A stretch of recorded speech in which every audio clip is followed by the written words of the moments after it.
તો ફ્રેન્ડ્સ, આપણે આજે સમુદ્રની રહસ્યમય વસ્તુ જોવા જવાના છે. એક રહસ્યમય છપેલું છે તે આપણે આજે આ વિડીયોના માધ્યમથી જોશું. તો તમે મારી સાથે બન્યા રહેજો. તો આપણે તે રહસ્યમય વસ્તુ ચાલો જોવા જાય. તો મારી સાથે આ વિડીયોમાં બન્યા રહેજો મારા વાલા. તો ફ્રેન્ડ્સ, આપણે આજે સમુદ્રની રહસ્યમય વસ્તુ જોવા જવાના છે. તો મારી સાથે વિડીયોમાં કન્ટિન્યુ બન્યા રહેજો. હું આજે તમને એવી વસ્તુ બતાવીશ મારી સાથે તમે ક્યારેય નહીં જોઈ, તમારી લાઈફમાં નહીં જોઈ હોય. ચાલો આપણે ત્યાં જઈએ.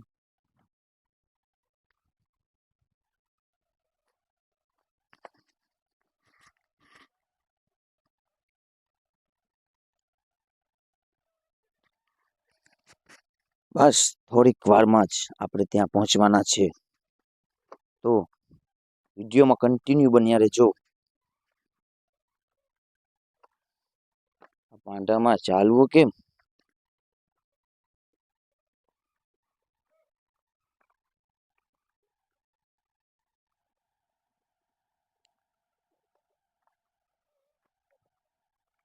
બસ હમણાં જ ત્યાં પૂગવાના છે આપણે.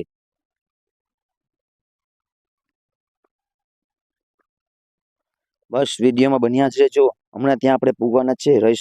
રહસ્યમય વસ્તુ છે. જો સમુદ્રની અંદર જ હોય, ક્યારે આપણે જોવા નથી મળતી. તો વિડીયોમાં કન્ટિન્યુ બની રહેજો ફ્રેન્ડ્સ.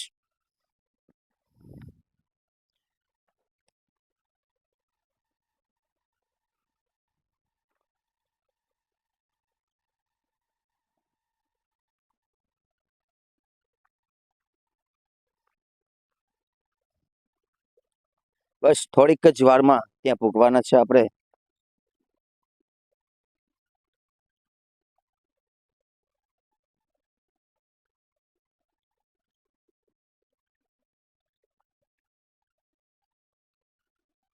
બસ સામે જ,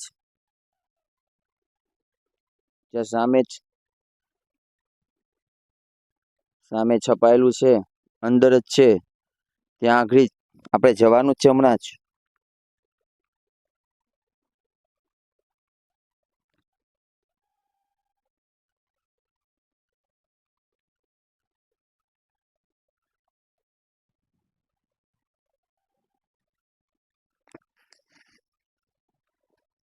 ફ્રેન્ડ્સ, આપણે ત્યાં જવાનું છે હમણાં. બસ વિડીયોમાં કન્ટિન્યુ બની રહેજો.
કેટલી મળી લસ્સી?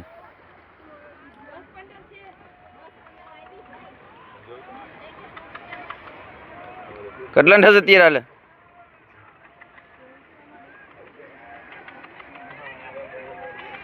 શિકારી છે કેટલાય? આ બધા શિકારી છે.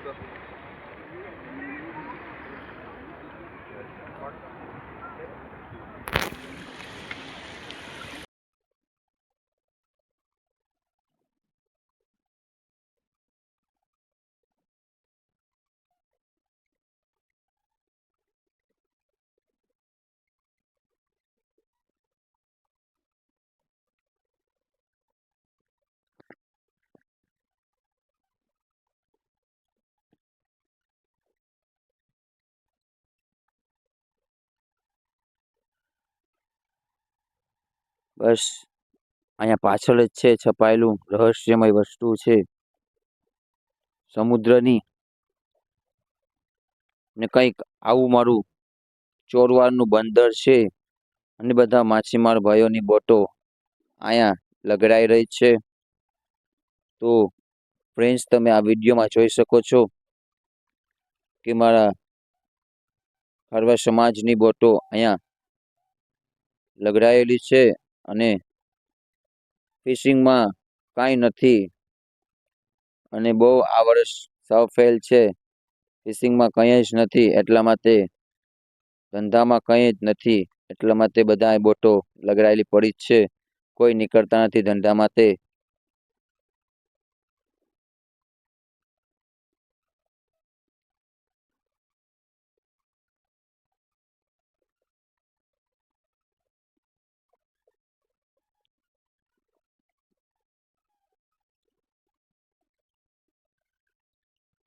જો એ આ જ વસ્તુ હતી રેડ કલરની, શું હું તમને કહી રહ્યો હતો કે રહસ્યમય વસ્તુ છે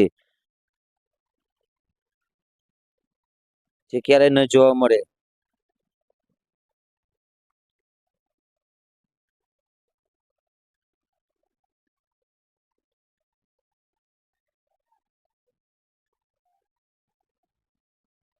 લાગે છે ને એક નંબર નજારો.